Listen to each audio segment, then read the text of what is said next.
And good afternoon, everybody. Gary Allen with you here this afternoon. Sorry I wasn't with you last week, but as I said a couple of weeks ago, there may be a few weeks over the next 6 where I'm not here or Tom is filling in for me as I go through some dental work. I go through some cataract surgery.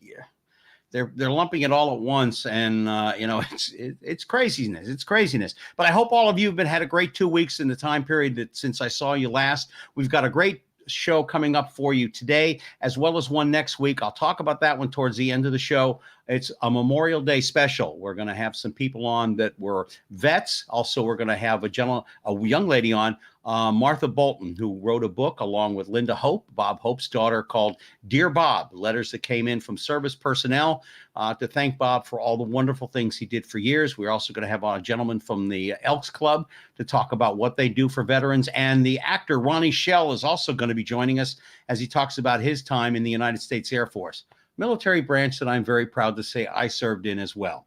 But the gentleman that we have on today is a gentleman you've seen before. He's been on all my shows. He's a walking encyclopedia of show business knowledge.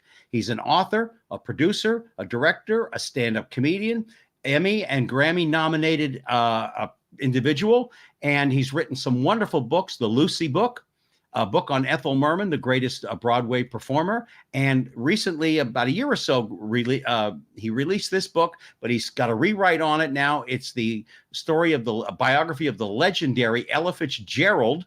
And we're going to talk to him about that and a bunch of other things. So without further ado, Mr. Geoffrey Mark. Well, here we are doing this. How are you? Yes. And there for a while, we thought it would be complete silence on my end, which is probably a good thing. Gary, I was completely prepared to take over for you. We weren't going to let our audiences down. Well, to let everybody know, something happened with my computer, the mic, and the whole Megillah, but whatever. Anyway, Geoffrey, you've written all these wonderful books about a lot of people. Yes. When are you going to sit down, and don't tell me there's not enough material, because I know otherwise, young man. When are you going to write a book about Geoffrey Mark? Well, first of all, I'm laughing at the young man. Young is only by perspective. I'm young. I am a little bit younger than you are, so thank you for the young man. I actually have written my story. I had started writing my memoirs, golly, back in the late 1990s. There was a lot to tell back then. A lot has happened since then. And through the years, every time I thought now is the time to write the book, something else would happen in my life. I was like, no, this has to happen first, or this has to be in the book. Yeah. So those of you who have seen Gary and me before or heard us on the radio know that 2 years ago, I lost my partner of 47 years. And when he died, I thought, all right, this is a good time to do this. So I spent about a year writing and finishing my memoir and talking about everything. My personal life, all the shows I've been in, all the things I've written, places I've sung. I'm a singer as well, stand-up comedy, Broadway. And then COVID happened. So I need to write 2 or 3 COVID chapters to finish off the book, but it will be coming out in 2023. The new Lucy book is coming out next fall. Right. The Ella book was my second of 2 books on Ella Fitzgerald that came out a couple of years ago. There's plenty of me out there. So those of you who want to buy books, they're very available, or you can contact me through Gary and we'll get you one autographed. I appreciate the plug. But yeah, there's 3 more books at least coming out. I'm also working with wonderful Amber Lynn on her autobiography. So I'm a busy boy. And then I've got my 2 radio podcasts. We're going to talk about that. We're going to talk about the new one coming out, which I hope you're going to put me in charge of the gentleman that's going to produce that show for you, because he does Sinatra stuff, and I want to get him on the air. I'm sure he'd love to. I think that'd be fantastic. But I also want to say this. I forgot to say this in the opening, and I'm not saying this because Jeff is in front of me, but I met Geoffrey, about 4 or 5 years ago, I guess, somewhere in there, thanks to a friend of mine who Geoffrey's not talking to anymore. And I barely get a chance to talk to him because he's busy producing shows. He's going to be on this show, Eric Strait. But having Geoffrey Mark as your friend is one of the great gifts that God could ever bestow upon you. And I say this because Geoffrey has helped me through an awful lot of ups and downs over the last couple of years. And we don't need to get into that. Maybe someday Geoffrey will write a short little 10-cent novel, The Perils of Gary Allan. But to have Geoffrey as one of my dear friends, and he's one of the best friends you can ever possibly have, is a grace that should be bestowed upon all of you, because he is a grand gentleman in so many ways. Well, I thank you for that. And I will put humor aside for a second. Well, yes, one should be nice to everybody. And I literally pray every day that I'm a blessing to anybody I come across. But Gary and your fans, and our friends out there who are listening and watching, should know this. You are a grand gentleman. You make it easy to be good too. You've had some trials and tribulations in your life, as everybody who's watching and listening right now. You handle them with grace, a little bit of anger, but grace. And you're a good. Recently too, when the microphone wasn't working, I was really for the first time in years, a technical difficulty, and I mean 20 years since I was got really exasperated, because usually it figures itself out. By the way, I just want to let everybody know you're on Mainstreet, and we're on twitch.tv/drinksjokes and Giant M, capital N Storytelling. Go on over there, check it out. I think we're live on Facebook too, as well as YouTube right now. Geoffrey Mark is my incredible guest, as he's been on every platform that I do. He'll be on the one in Miami. He'll be anywhere I am, even in seventh heaven, when one of these days I'll be interviewing him up there too. But just letting everybody know. But there's something to look forward to. Thank you so much for that positive thought. And then maybe one of these days you'll have me come on and I'll sing for you too. One of these days, I would love to do. But you have so many fascinating stories. Down to the felt. That's my buddy Tom, my executive producer, who I forgot to mention. If it wasn't for him, none of this would work. But you have so many fascinating stories. You have known so many different people, as we will explore as we go through this hour. But the people that you have known are really the who's who of Hollywood. From the woman that I adored and loved with all my heart, which I watched the other night, the ending of Bob Newhart. I watched that. I also saw her recently on another movie. You're talking about Suzanne Pleshette. I still think she was one of the most incredibly beautiful women that I have ever laid eyes on. But you knew her. Oh, I hate you for that. She was one of the most naturally sexy women I've ever met. Yeah. There was no pretense about her. There was no baloney. She wore makeup and looked nice, but she didn't end up looking like a drag queen like some older women do in show business. Yeah. She was so down to earth. And she knew all the words. Let me tell you, her vocabulary would have made someone from the Air Force blush. She did not suffer fools gladly, and when the opportunity came across, she used all those words proudly and happily. So she made me laugh. I've never asked this question of you on or off the air. If I had met her 25, 30 years ago, would we have at least been friendly or made friends of one another? Beyond that, I wouldn't expect anything. Years ago, she was married to her husband, Tommy. So Tommy was still alive. I don't mean Tom Poston, her next husband, who was my friend. Her husband for most of her life, Tommy. Tommy was still alive. Suzanne was working a lot until Tommy's death. Mm-hmm. She was a nice lady. I mean, she was what we would say in Yiddish. She's Hamish. Yes. Very down to earth. You're part of the family. Sit down, have a cup of coffee. Let's eat something and talk. Yeah. I think anybody who came to her with intelligence and a good sense of humor, which was absolute necessity, who laughed at her jokes, who didn't expect her to be anything other than who she was, she would befriend. I don't know that there was or is anything. Remember, I'm talking about me now. It's a little difficult to say magical about me that, Jeff's going to be my friend. I think she was open to people. as long as you didn't treat her like a star, as long as you weren't expecting her to perform or to be Emily Hartley or anybody else she played, Mm-hmm. I don't think she'd have a problem. You're a wonderful sweetheart. I love you. I don't know why she wouldn't have loved you. I would have just loved to have sat down and just had a cup of coffee with her, but that's for another show. What I want to talk to you about, and some of my friends wanted me to ask you, and I know that they're watching.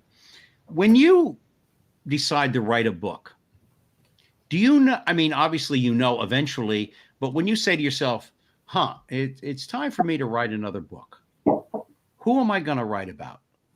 What do you grab from? Where do you go from up here to get like somebody writing a song? Where do you begin and where does it go? It's a good question, and it has multiple answers. We've used this 25 or 30 years ago thing. I'm in show business now 48 years, so I go back to the 70s as often as possible. And back then, who inspires me? I like to write about the people who are the best at what they do. Mm-hmm. So I wanted to write about Lucille Ball because there is no better comedy actress in the world than Lucille Ball. Ethel Merman, there's no Broadway musical comedy star better than Ethel Merman. Ella Fitzgerald, it's the best singer who ever was. So I write about people who I feel are at the top of their game. They're the standard bearer of what they do. That was then. Unfortunately, today, it's all about economics. The world has changed for book writing like it has for everything else. Yeah. Book writing, publishing, was the one last gentlemanly place in show business where they really cared about the publishing, they cared about the authors. They used to throw huge launch parties for books. The publisher would take you on tour. There used to be things like women's clubs and readers clubs all over the country that you could go and promote your book, and you got paid to be there. Yeah. And the joke used to be chicken a la king for lunch every day. Yes. Those women's clubs no longer exist. The readers clubs barely exist. There are no more bookstores. There's Barnes and Noble and practically nothing else anymore. Well, there's Books A Million, right? They don't have that out where I live. Oh, okay. All right. Okay. So there are some regional places. So the publishing has become very incestuous in that once upon a time, there were 50, 60, 70 imprints. Now there are basically 3 publishing houses, and they have bought up all the imprints of all the other companies. So unless one of those 3 companies is going to publish you, or you go to some real small little boutique publisher, it's hard to get published. Like, for instance, to give you a better answer, there has never been a wonderful book written about Dinah Shore. Yeah, it's true. I would love to write a book about Dinah Shore. She was wonderful to me. She was a trailblazer on television. People don't know enough about at a time when women did not host things and were not largely powerful in television. Dinah was. Before Carol Burnett, whom I adore and I love, and she's been wonderful to me also. But there has not been a good book about Dinah or Perry Como. There are wonderful people out there. I think the Manhattan Transfer Singing Group belongs. Yes. Oh, yes. Oh, yes. I'm having coffee with Cheryl Benteen tomorrow out here in the desert. Now I'm trying to remember, which one is she? Because you've mentioned her name to me before. I love the group. Cheryl is the soprano. Is she the dark-haired girl? No, she's the lighter-haired redhead who sings all the soprano high notes. Now the girl who is. Oh, let me give her a plug. And okay. She's brilliant and she is funny. And we're having coffee together tomorrow. The Transfer is recording again. They're planning a tour, and I'm excited to hear all the details tomorrow. Well, Geoffrey, would you do me a favor? If I can. I've got you live on the air, so I'm going to hold you to it. Yes. Talk to her. See if maybe at some point down the road, whether it's before September, before I move, or after, I would love to get her on and any other member of the Manhattan Transfer at any time, anywhere. I'll be glad to do it. I mean, I know that Cheryl never speaks for the rest of the group. but I will speak to Cheryl and I will give you her answer. And folks, if you see the incredible Cheryl Benteen from the Manhattan Transfer on with Gary Allan, know that Geoffrey Mark arranged it. I also had a crush on the girl who was the brunette. Janice Siegel is an incredible jazz singer and a lovely woman. Both of those ladies gave me generously of their time when I was writing the second book on Ella Fitzgerald. So I love them both. I know Janice, but Cheryl and I are friends. Yeah, and, well, and you know, we're her company. Well, that's what I love about being your friend, because I learn new things to have new guests on for my audience, whether it be here or in Miami. There's one question before you go on about writing the book and stuff. There has never been a really good book about a man who I thought was an incredible entertainer. Troubled, but incredible. Peter Allen. Yeah, there's probably good reasons for that. One is there are so many inconsistencies in his life. Different people have different opinions about what his life was really about. Secondly, there are some legal issues with his estate. And thirdly, unfortunately, as I have grown to learn, see, that's another part of what we're talking about getting a book published today. There aren't that many people, believe it or not, who know who Peter Allen is anymore. What? Peter, listen to me. Peter didn't do sitcom work. No. His television work is not repeated over and over again. His appearances on variety shows were actually very few.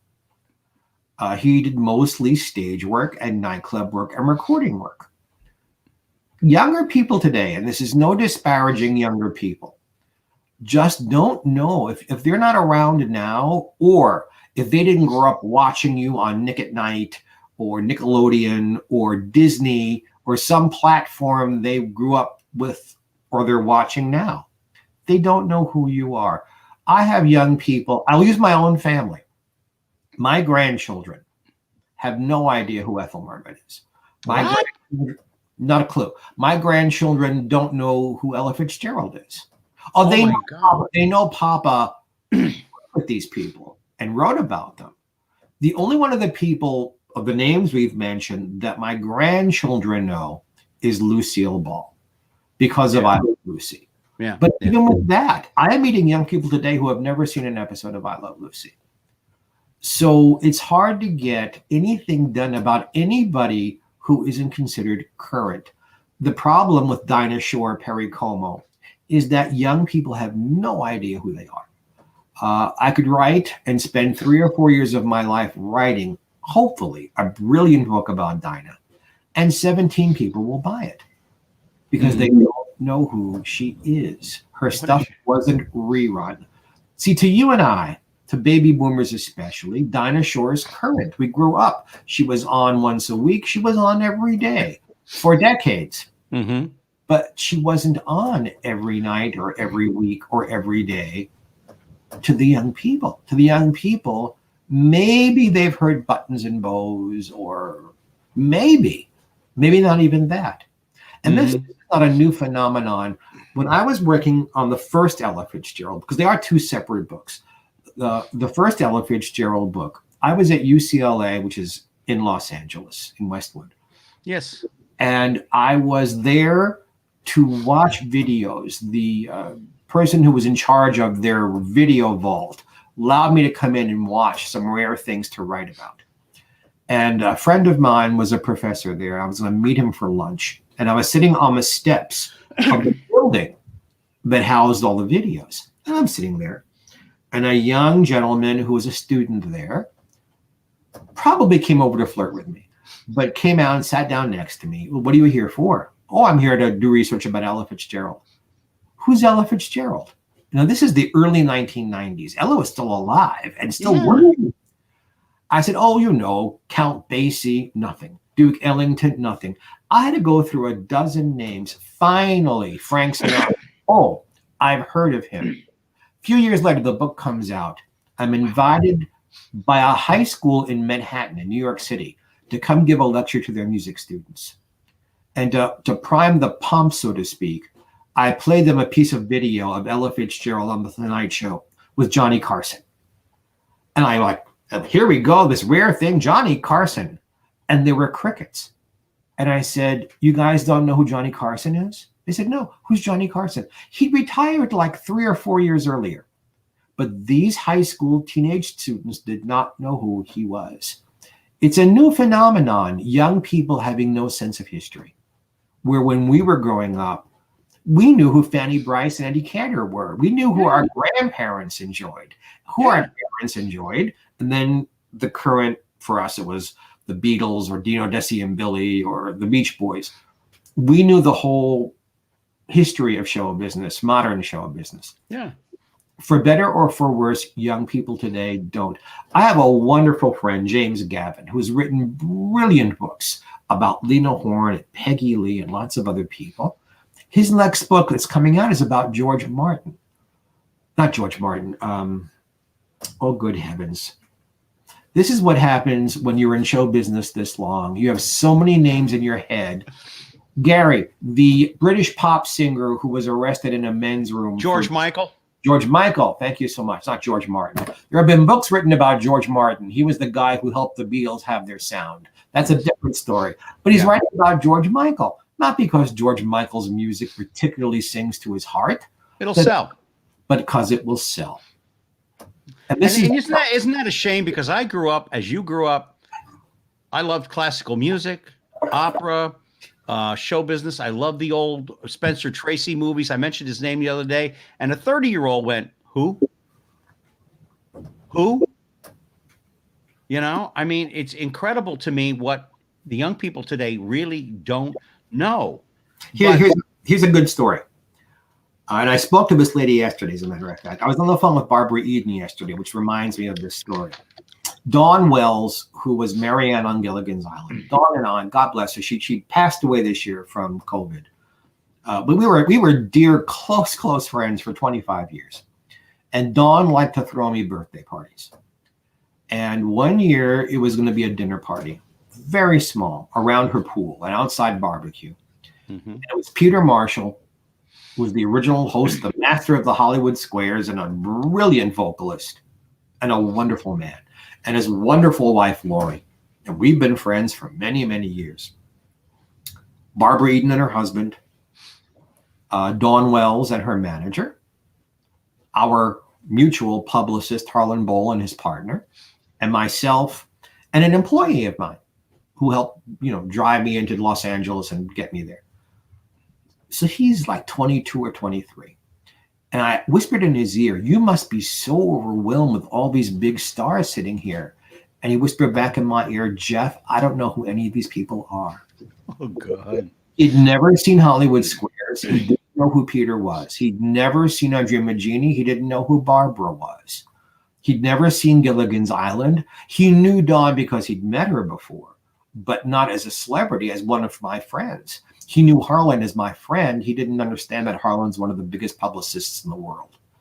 It just completely over his very handsome young head. And it wasn't, even when I explained the history, he didn't care. It wasn't important to him. If it had been a Mexican pop singer, or if it had been a very, very, very, very current someone or other. But the people there, even when he knew what they'd done, it was like, well, yeah, that's long ago. Why do I care? You know what I said to a couple of guests a while ago, and Tom, our producer, is probably listening in. Today, it's garbage in, garbage out. There's no staying power. There's no Spencer Tracy's anymore. There's no the Beatles anymore. They in and out, new talent.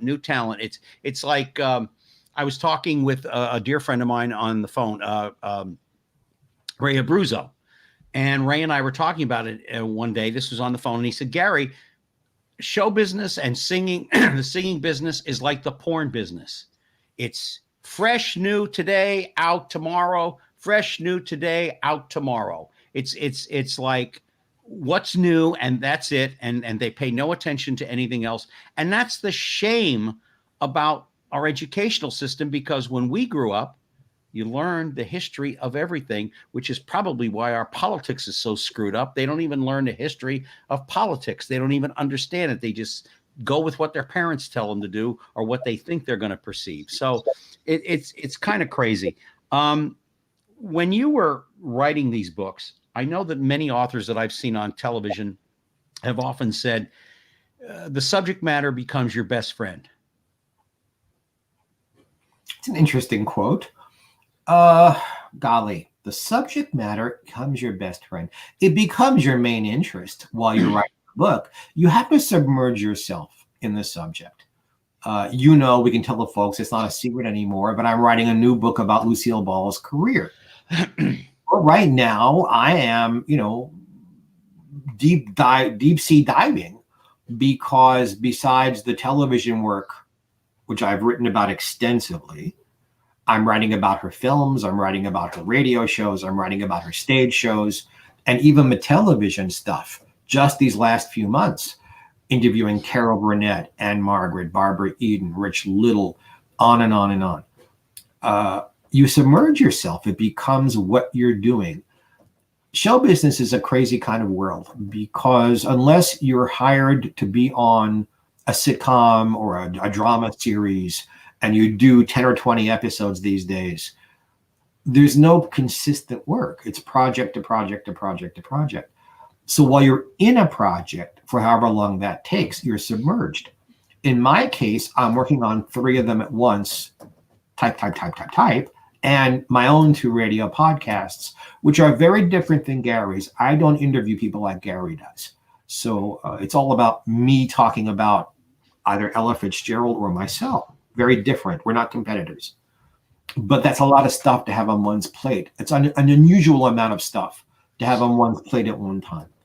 Most authors just, they clear their desk off. It's all gone except for that book. And they don't do anything else except that book. So yeah, but I don't know that it's my best friend. I try to keep a sane head, to keep from getting egotistical any more than I already am, to keep from getting egotistical, to have a balanced personal life, because I insist on that. I try really hard not to define myself by my work.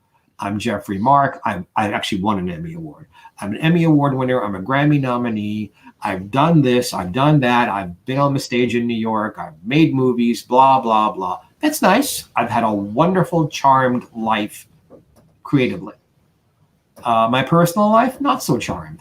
I've had the same ups and downs as everybody else. To deal with them, I have to remember that when we're finished talking, the sparkles come off, and I'm just Jeff. I'm a stepfather, I'm a grandfather, I'm a friend, I'm a brother, and that's where my personal energy goes. Yeah. So my best friends are real people, not my career. You're listening to Mainstreet. Gary Allen with you. My guest is Geoffrey Mark, producer, director, writer, author, stand-up comedian, one of my dearest friends in the whole wide world. Singer and incredibly handsome stud. You are. Yes, you are. Matter of fact, I may have Rich Little on this program. We're working on that now, but he's so busy doing a bunch of different things out west that hopefully, and I've done dueling Reagans with him in Las Vegas when we were performing. He's a delightful fellow. He is. But I guess what I'm getting at also too is when you do your research, you're talking to Barbara Eden, you're talking to Carol Burnett, you're talking to Rich, you're talking to this one, you're talking to that one. How much? What surprise? Do you get surprised by what you think you know before you began the process of writing and what you have learned about said person? Nobody's specific here, but have you been surprised often or shocked as to what you have learned? I have been more surprised by the demeanor of the person talking than I am by what they actually tell me. A good author, a good show business historian, you write a book, you don't have an agenda. You can't say, as some people have, and I'll use Lucille Ball as an example. There have been authors out there. I'm going to write a book about how awful she is, because all the fans will buy it to read the gossip. And so they write things that aren't true, or they take something this big, this big, folks, and they make it this big. So I try to stay in frame. This big, so that it sells books. I don't do that. I very rarely interview anybody where I haven't done some research about them first. Only once in my entire life have I ever used notes. I mean, I'm pulling up my hand. These are my notes, where I look down at the notes and ask questions. The only person I ever did that with was Desi Arnaz Jr. because I wasn't sure how much time he'd be willing to give me. And I wanted to make sure that I didn't miss any questions. And as it turned out, Desi let me stay with him for 12 solid hours asking questions. And that led to years of friendship. But I had to make sure that I wasn't going to miss anything. Otherwise, everything I ask is in my head already, so that there are no surprises. I'll give Barbara as an example. I interviewed Barbara yesterday. Now, I know Barbara personally, and I've heard Barbara speak publicly about being on I Love Lucy. So I know what her stories are. But as an author, and because I know that my writing about Lucille Ball is taken very seriously by the fans, I have to make sure that what she's saying on television or in an interview is the truth. Not that she's a liar, but that her memory is correct. So I already know what Barbara has said the last 30 years about being on I Love Lucy. Which is? You have to read about it in the book. But Okay. I got her, because she's a lovely, sweet, generous woman, to literally walk me through that week. Day 1, we did this. Day 2, we did that. Day 3, we did this. This is what I observed. I got 4 huge paragraphs out of her. Sometimes when you interview celebrities, if you get 3 or 4 good sentences, you're thrilled. Mm-hmm. Because I've interviewed literally over 1,000 people for this Lucy book. So some people are in the book for 3 sentences, but it took me 5 hours to get the 3 sentences. And maybe it took me 3 weeks of work to get the celebrity to talk to me. So no, I have never personally heard out of anybody's mouth something that shocked me. How some people have treated me has shocked me. Robert Stack shocked me. What? Why? Mr. Stack is best known as being the star of the television series The Untouchables. For those of you who don't know me, he was a socialite, wealthy before he ever got into show business, very handsome. Not the best actor in the whole world, but became an icon because of The Untouchables. And he did a reality show in the 80s that was very, very popular. We were in the first class lounge at LAX, Los Angeles International Airport, traveling east. Both of us were going to New York City to do business. And I went over to him and I said, Mr. Stack, I am so-and-so. I'm doing this. If you want to call Lucy Arnaz and vet me with her, that's absolutely fine. May I, when we get to New York, in a moment that's comfortable, come to your hotel? And he said, Jeff, we got 5.5 hours to kill flying across the country. Why don't we do it in the air? I said, wonderful. Now, I was in the first class lounge, but I was traveling business class. So I was not in first class. I was one cabin behind him. And then there was tourist back behind me. Tourist, that tells you how old I am. I never had to sit tourist, or and very rare, except when I travel with my family, did I fly first class. Usually I knew the flight. If I was on Eastern, I knew the flight crew, and guess where I was sitting? Up front with the pilots. So I went first class. So Mr. Stack arranged for us, and this is back in the days of the wide body 747 2-level airplanes. And the back then they called them stewardesses. The flight attendants had a little lounge. Mm-hmm. They could sit down, relax, cordoned off by a curtain where you couldn't find them. And he arranged for us to sit in there and have coffee served. Now he arranged this. And I began to and all of a sudden, I'm in the middle of a sentence asking him something. What is it with you men? Why can't you leave dead ladies alone? Why are you always looking to stir up problems about dead? Only he didn't say the word problems, about dead ladies. And I stopped what I was doing and I said to him, Mr. Stack, I asked to speak to you on an airplane. Mr. Stack, I arranged for us to sit here. I agreed to do this interview. Mm-hmm. I'm asking you journalistic questions and not anything about her personal life, only about work. And I got up to leave. And he said, no, we've gone this far. You've taken up this much of my time. We might as well finish. He spoke like that. And I finished the interview as quickly as I could. Went back to my seat in business class. About 20 minutes go by. And I see, I'm sitting on the aisle in the airplane. I see one stewardess or one flight attendant, another flight attendant, there are 5 of them coming at me. And I thought, he's arranged to put me in a parachute and throw me off the airplane. And I'm going to be, I'm going to be landing at Tucumcari with a parachute going, what happened? They came at me, and it was the lead. There's always a lead flight attendant who's really in charge. Yeah, senior. Yeah. And now the entire airplane is looking at me because they don't know what's going on any more than I do. And the flight attendant said, Mr. Stack feels very badly about what happened. On behalf of Mr. Stack, and I think it was United Airlines, on behalf of Mr. Stack and United Airlines, and she had her hands behind her back, and she pulls out a magnum of champagne. Whoa. Now, those of you who don't know what that means, if you've seen a bottle of champagne, if you put it on steroids, that's a magnum. A magnum is the size of 3 or 4 bottles, regular sized bottles of champagne in a giant, I don't have enough room here in frame to show you how big, if I do it sideways, it's like. Yeah, huge. Huge. There we go. Huge bottle of champagne. It's the jumbo jet of champagne. It had 2 floors to it. That's how big the thing was.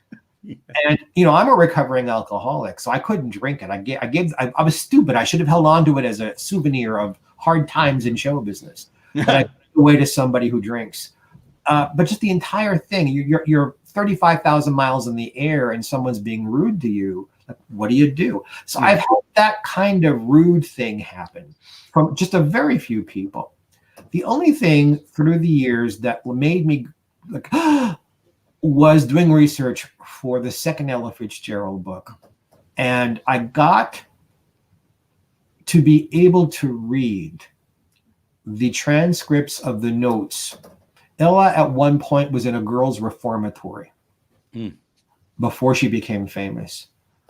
And Ella was systematically tortured in this joint. And there were notes taken about what they did to her and what she was put through, both sexually and just physically tortured, literally tortured. Reading that made me cry and gave me chills. Like, well, that explains why she ran away. Yeah. Did what she did and what motivated her in life to never, ever, ever let something like that happen to her again. No. That was the one thing that really went, oh my goodness gracious. That's just horrific to even read. And I had to now report about it. So yeah, that's the one thing. That one thing. All right. So you've got a couple of books coming out. I can't wait for your own biography. I'm going to probably have to read that quickly and enjoy having you on. I want to talk about some fun stuff. We got about 20 minutes left here in the program. Gary Allen with you here on Mainstreet. Geoffrey Mark, one of my dearest friends in the whole world, Mr. Show Business, a walking encyclopedia of knowledge. He just spouted off in the first half hour so many names that hopefully will become a guest on this show. You never know.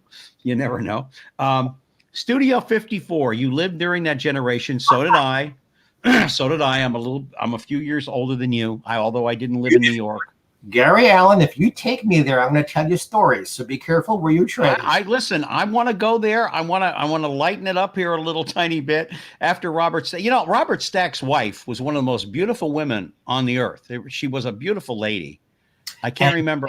And yet, when we were traveling to New York, the beautiful young blonde next to him was not his wife. Maybe that's why he was so cranky. Maybe, and that's not a shock considering Hollywood, back in the day. I'm sure she had a little guy on the side herself, the Mexican pool boy, as one would say.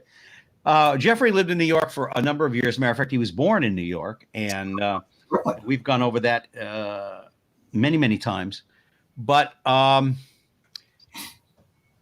couple of stories that you can tell on the air about your time at Studio 54. And I preface that, and I allow the floor to you. By the way, the next time you forget that I have an Emmy award, look over my shoulder. Which one? Oh, I mentioned you were a nominee. I forgot that you had won it. Right there, sitting over my shoulder. So, in case you forget, somewhere in my stuff is a certificate from the Academy, the Oscars, where I won because I was part of something in the Apocalypse Now. Right, but the Emmy is. Look at my finger. The Emmy is right here. Yeah. So in case you forget, she sits right behind me. Huh. By the way, the awards ceremonies, because of COVID, have just been. Forget it.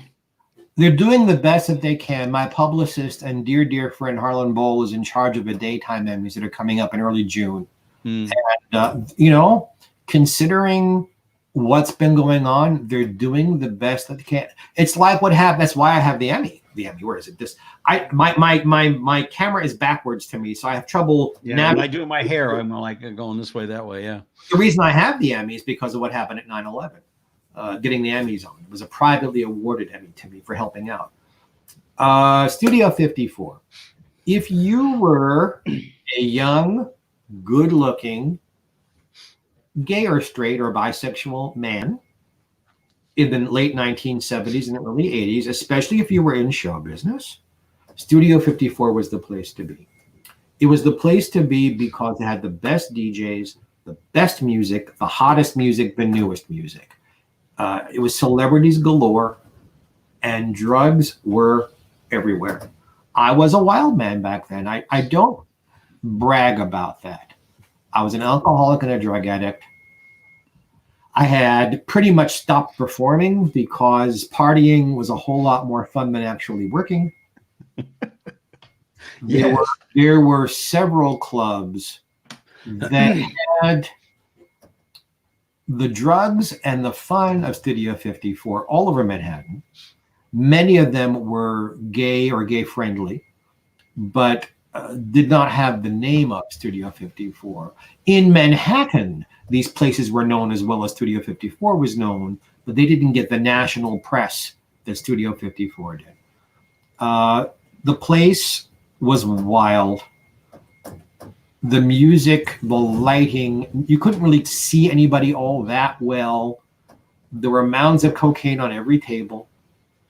There was a little bleacher section where you could just sit and watch everybody else making a fool out of themselves if you cared to. Or if you cared to perhaps get a little intimate with somebody, that was a good place to do it.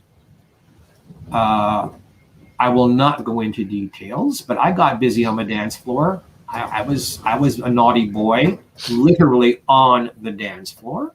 I was a naughty boy in those bleachers. There was a back room, not a nasty dark back room, but a private room for the big celebrities to go to.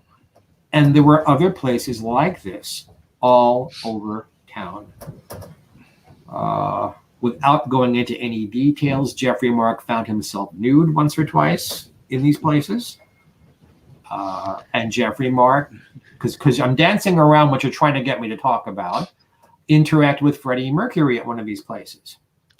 And other celebrities, perhaps not quite as notorious as Freddie was. And all I'm going to tell you was that up close and personal, he was just as handsome as you thought he was. He was just as sexy as you thought he was. We had a wonderful time together because, and this is the important part of the story, he was a gentleman. He made sure that I was having a good time with him and that it was a good experience for both of us. Did the AIDS epidemic bring Studio 54 to a close, or did it ran its course? It was a confluence of things. The AIDS epidemic, the club was horribly mismanaged financially, and they were in trouble. They were in trouble legally. They were breaking laws constantly. Even in New York, you can only pay off so many police persons before somebody blows a whistle on you. Yeah. There was skullduggery among the owners. Anything that's that hot has to cool off after a while. Then another club comes along. So it's a combination of, yes, when your clientele is at least 50% gay and a plague comes along killing off half of them, yeah, it people aren't coming, and B, how much can you be an ostrich with your head in the sand while everybody around you is crashing and burning? True. So it was a combination of that stuff. Disco music as a style died out. They joked and said the Ethel Merman disco album killed disco. And I own the very first album autographed by Merman. I have the first copy. But music tastes changed. Yeah. And disco turned into dance music and house music and electronica and new age music, and then rap came in. Just times change. Yeah. Every few years, there's this wonderful hot spot, which that Studio 54 got so written about that people think it was around for years and years and years. The Studio 54 was probably around 4 or 5 years tops before it had to go away. Just like people talk about the Rat Pack, the Frank Sinatra group, as if it had been around for decades. No. And you know, Geoffrey, and you know this, they hated to be called that too. Yes. They did not like it at all. That was the name was given to them by Lauren. Yeah. And they did not like it. And Lauren soon became not a part of the group. But they were only a group. The Rat Pack we're talking about, Sinatra, Sammy Davis, Peter Lawford, Dean Martin, Joy Bishop. 2 or 3 years, really. And then they did some charity things a little bit longer than that. But it wasn't decades or years and years. It was a very short-lived thing because they were making films together. They were doing Ocean's 11 in Las Vegas, and they were performing at the Desert Inn, not the Desert Inn, the Sands.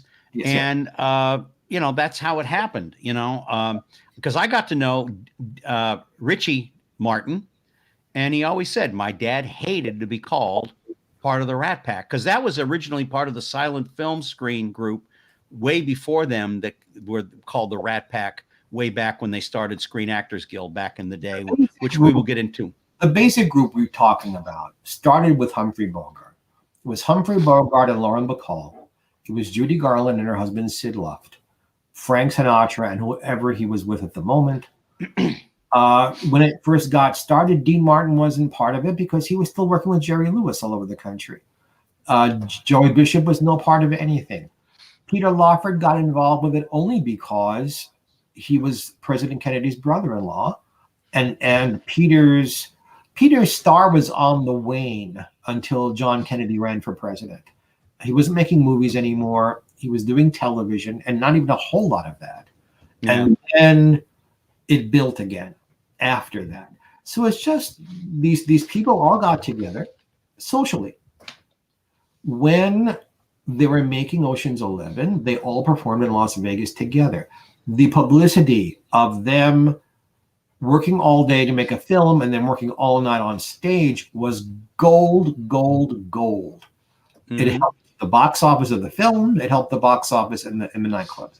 So they began doing a little bit more of it. They made a couple of other films together. Yeah, Sergeants 3 and Robin and the Seven Hoods. But personally, they all lived their own lives. It wasn't like they were all always together.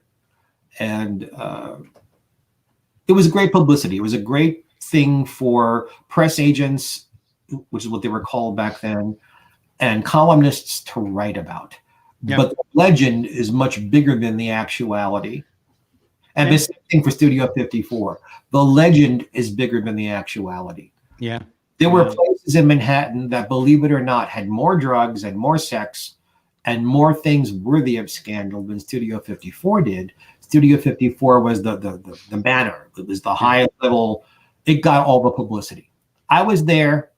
I cannot tell you more than what I'm telling you because we're a family show, and I know how Gary feels about my being lewd or being a little naughty on the air, so I won't. Well, you know. Now, I want to change gears because we got a few minutes left in the program. I've known you about... What do you want to know, Gary? Tell me. What is it? Well, I'm getting to it. I'm getting to it. Speaking of my old boss. Geoffrey, you've been in the business for so very, very long. Yes. And since 1974. If you could, with everything you've been through and all that you know, the people you've known, the people you have been friends with, and the people that you will be friends with, the people you've written about, which brings up another question too. And you could go back to that young man who was a model in New York starting out when your mom and dad didn't want you to be a model in New York. What advice would you give him now with what you know now? My mom and dad didn't want me, period. Wow. But that's the same part of the advice. I would go back and say to him, look in the mirror. You are gorgeous. Own that. Do not be insecure about your looks. Do not be insecure about your talent. Do not apologize for being a genius. When I say I'm a genius, it means my IQ is 163. Don't apologize for being smart. Use it. You're going to meet wonderful people. People will appreciate your talent. People will help you if you reach out. Confidence. I had no self-esteem. I honestly believe that I was useless, except on stage. My talent, I believed in. Jeff, I did not believe in. And the other piece of advice I give myself is grab Joel Kabik by the collar and ask him to marry you and help him to have the courage to face that the two of you are a couple. Don't buy into being a secret. I tell that kid, he loves you, you love him, be a couple. Don't help him to not be so afraid by you not being so afraid. Yeah. That made a big difference to us through the years. Talk about your new podcast. Geoffrey Mark Plays Ella. Geoffrey Mark Plays Ella is a joy. First of all, Mark Sudak is producing it for me. Mark Sudak is the go-to guy for Frank Sinatra. He does these brilliant, brilliant podcasts about Mr. Sinatra's music. And I've been a big fan for years and years and years. Mark's married to a lovely woman named Marcy, who's a brilliant musician, a violinist, and leads orchestras. And she's busy performing, even speaking. So every week, it is I alone with Mark in the background producing. We choose a topic. Like, for instance, the show we're working on right now that he's editing is Ella in Berlin, the iconic Ella album that got her 2 Grammy Awards. Our next show is Ella and Jobim. Ella singing the bossa nova music of Antonio Carlos Jobim. Yes. The show after that is going to be Ella sings Sinatra. But the first show, the one we're releasing very soon, is Ella and Cole Porter, and their relationship and the impact that the Cole Porter songbook had on Ella Fitzgerald's career. So every week I'm playing music. You get to hear Ella sing, and I tell insider stories about how the music was made, who was there, what were the problems or what were the successes, and in some cases I was there. When will we be able to hear all of this? When will it be out?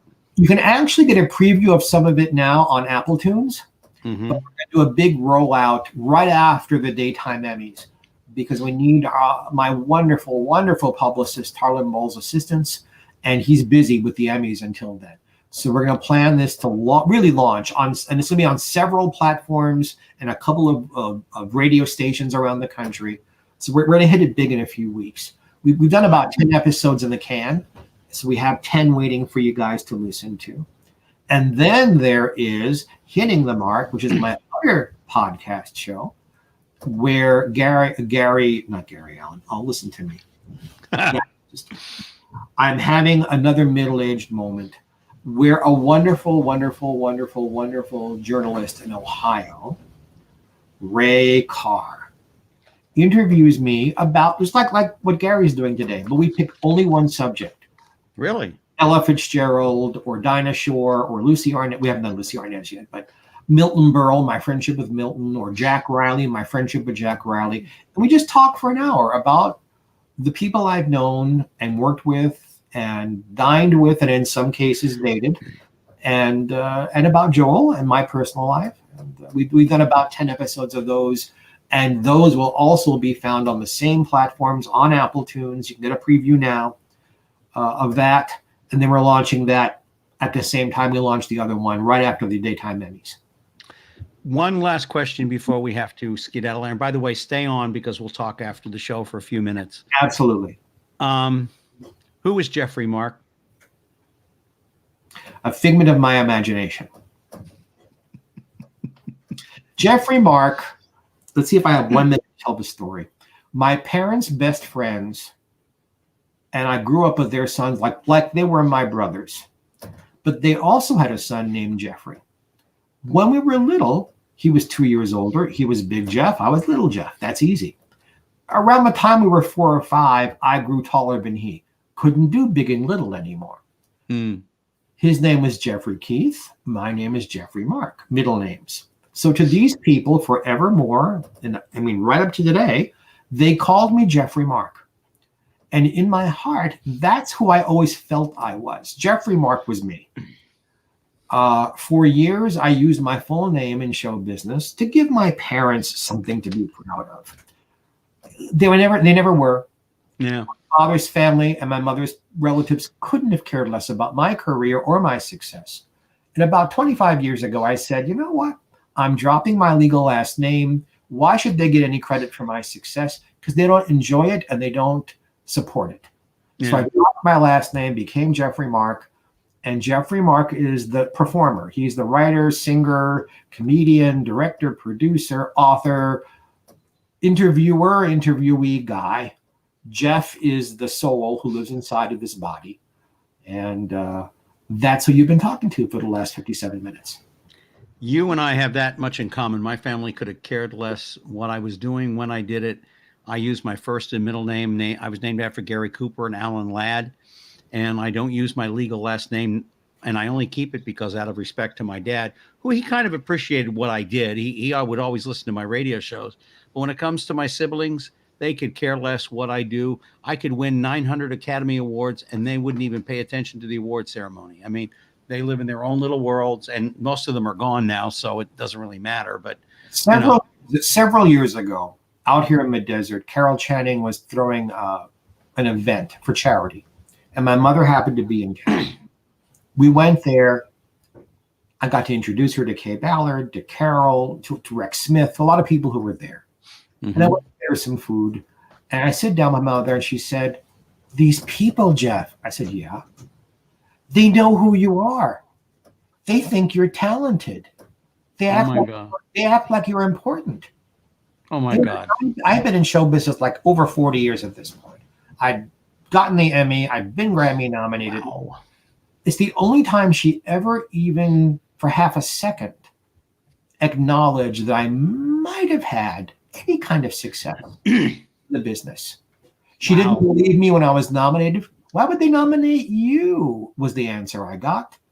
And after the awards of the Grammys, where I didn't win, I was told in my face that I was a liar. We didn't see you on television. You weren't nominated. You're a big liar. It's like, and I happen to have the gold Tiffany medal you get for being a nominee and the $1,000 bottle of perfume in the gift bag I was about to give her. And I had the program with my name in it. Nobody ever apologized. They just said, oh, yeah, well, yeah. So, yeah, I'm Geoffrey Mark. I am on with Gary Allan, my dear friend, and don't go to people to quench your thirst where the well is dry. When people are like that with you, detach with love and find your nourishment elsewhere, because find your own people. They're out there. Gary Allan is one of my people. See, I get nourished with Gary Allan. That's why I do every show he invites me on. Thank you very much. And he is Geoffrey Mark, a dear friend of mine. And we have spent out the hour. We're a little past, but we don't have anything going on afterwards, so it's okay. I want to thank you, Geoffrey, and I want to remind all of you, next Friday at 4 p.m., we're doing a Memorial Day special. Actor Ronnie Shell is joining us, a gentleman that Geoffrey knows very well. Very He well. spent 4 years in the United States Air Force. We also have Martha Bolton on, who's written a book co-authored with Linda Hope on Dear Bob, letters that came from veterans from World War II up until Vietnam. I didn't get a chance to see him when I was in the military, but I know how much he was beloved. We're going to tell some stories there. And a gentleman from the Elks Club, and his name escapes me right now. The Elks do an awful lot for veterans, and I want to make this a very special show. And we're working on July 2nd, maybe getting Gary Sinise on. I can't promise that, but I'm working towards it now. I want to thank all of you so much for taking the time to join us here on Main Street. This program will be repeated as we go forward on twitchtv.com. And I hope you enjoyed the show. Geoffrey Mark, thank you very much again. Thank you to all of you out there. And until next week, please take care of yourselves and each other. God bless.